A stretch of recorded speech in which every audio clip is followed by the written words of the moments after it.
Hui is Sinmeltsin. This is heart of the Coeur d'Alene country. We've always been here, and we'll be here forever. It was a hunting ground for people for eons. It supplied our tribe. It always took care of our tribe. And here it is today.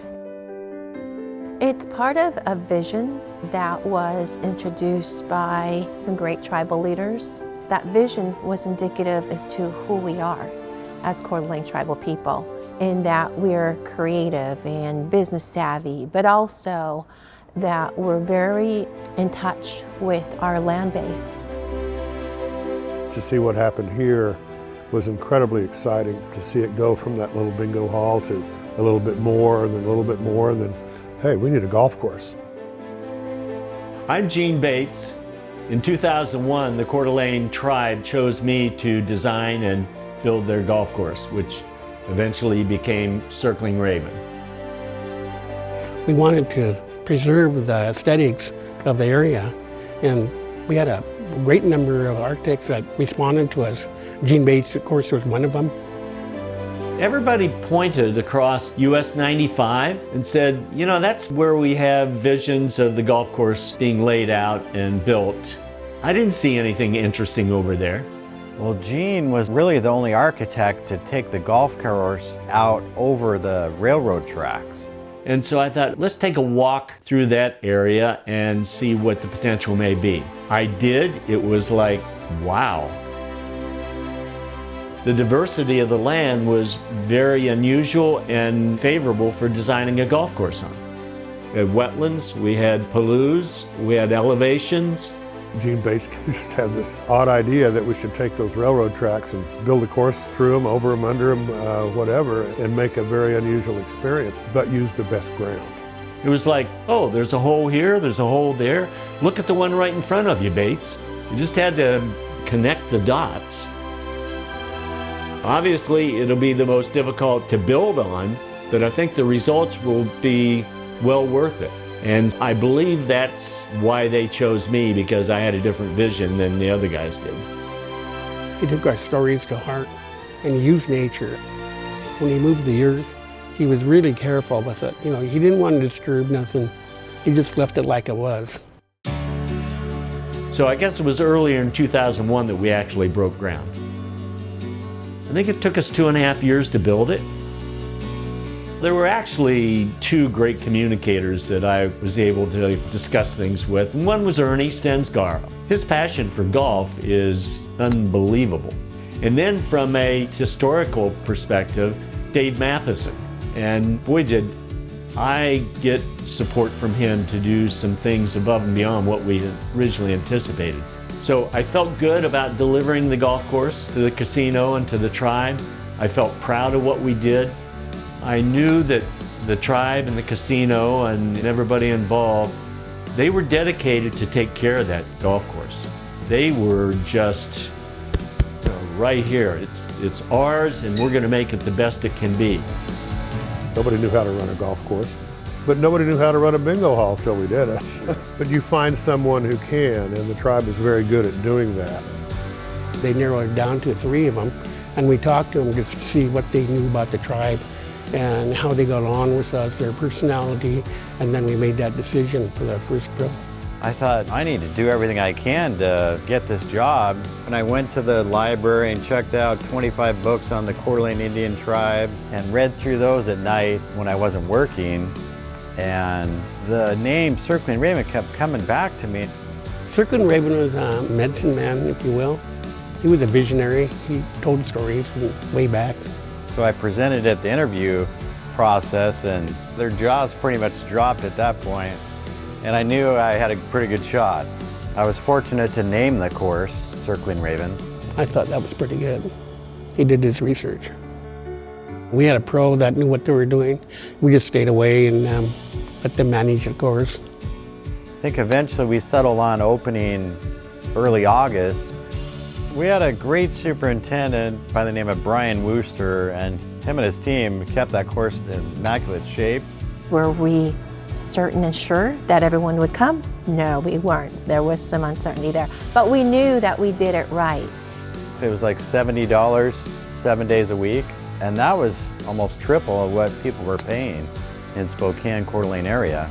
I think there was some trepidation whether it was going to be worth it or not. And it was important for us to get people out playing and experiencing and talking about it. They're going to come. We built it and they came. The real impact in that first year that people just couldn't believe there was a course of this quality and how this small tribe in North Idaho had come so far. Top 100 golf courses in America, top tribal course, #1 in Idaho for a number of years, top 100 resort courses. To win a lot of awards at the very beginning is rare, but to keep winning them year after year is a testament to this layout and design. Experienced golfers have come off this golf course calling it the greatest golf experience they've ever had. It's just that kind of a place. I describe it as something almost spiritual. If heaven had a golf course, this is what I want it to look like. So beautiful and serene out there. It's just you and Mother Nature playing golf. It's absolutely amazing. I mean, you got 3 other partners with you and you're just out there. It feels like you're out in the middle of nowhere playing golf and enjoying yourself. I don't think I've ever played a course where I didn't want it to end. You're having such a good time and then finally you get to 18 tee box and you say, oh, this is my last hole. 18 holes is not enough. I got married here at the golf course. We golfed all the way up to hole 15, and that hole is just beautiful. You have the Bitterroot Mountains in the background, and then you have the rolling Palouse Hills, and then you're looking down towards the green, and it's surrounded by the pine trees. It's just a beautiful setting and really something special. What'd you shoot? I don't even remember. I got a husband. The economic development, and that meaning jobs, that meaning people are going to work here, that meaning opportunities for tribal youth to take on the sport, to take on the game of golf, to learn. All of those things have happened. All kinds of jobs have been created here as a result. I'm a proud Coeur d'Alene Tribal member. I helped open up the casino, watched it grow, and was able to come down here to help open this up. And the pride I get every day is coming in, just knowing that fact. Half of our employees are from Coeur d'Alene Tribe. We have a lot of juniors that are participating in golf. Bo, who's one of my employees, is a state recognized high school golfer. He's actually graduating high school this year and going on to college to play golf. I just want to represent this place because it's done so much great things to me. I played a lot of tournaments here and I just want to tell everybody where I grew up from and how great this place could treat people. Had it not been for Circling Ravens, there would have been no kid having a golf club in his hand. So being a part of that was huge for me. And now today, you see those kids as young adults and they're playing golf and they love the game. In a way, the course taught them discipline and just gave them a sense of who they were, and they were able to grasp life as they moved ahead. A lot of them have played here and grew up on this course, so it's just amazing. And they come back all the time. I don't think I ever would have gotten into golf if this golf course wasn't around. I just really like to say thank you for what they've given me and what they've given this community. It really helps out a lot. Even to tribal members who are not golfers, they know that we are nationally known and people see our logo everywhere. And you mention the name Circling Raven to anyone, they've either heard of it, played it, or just have incredible things to say about it. We're at the top of the pyramid. It's very easy to fall off. We want to stay up there, so there's some things we have to do and continue to do to maintain. I have a book in my office that has 300 different ideas that I think would make this property even better. They have a pretty good blueprint of opportunities to expand on. We even suggested maybe at some point in time, if the economics are viable, to add 9 holes, make it a 27-hole experience. I do think it would be wonderful if we were to have some beautiful bungalows or cabins to complement some of these golfers that travel in, to be able to accommodate them too as well. I hope in 20 years the excitement is still the same.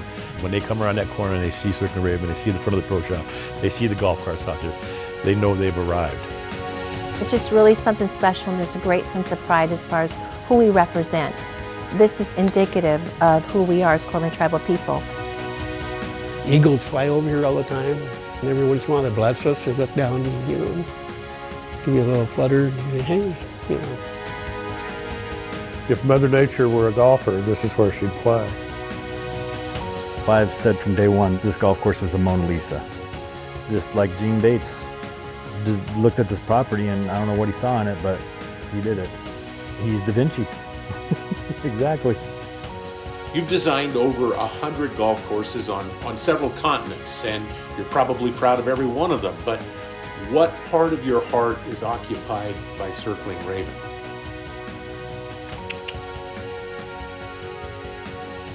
Number one. You may play Circling Raven, but your heart stays here. When I drive in that parking lot at the clubhouse, I just get a sense of, feels like coming home, really.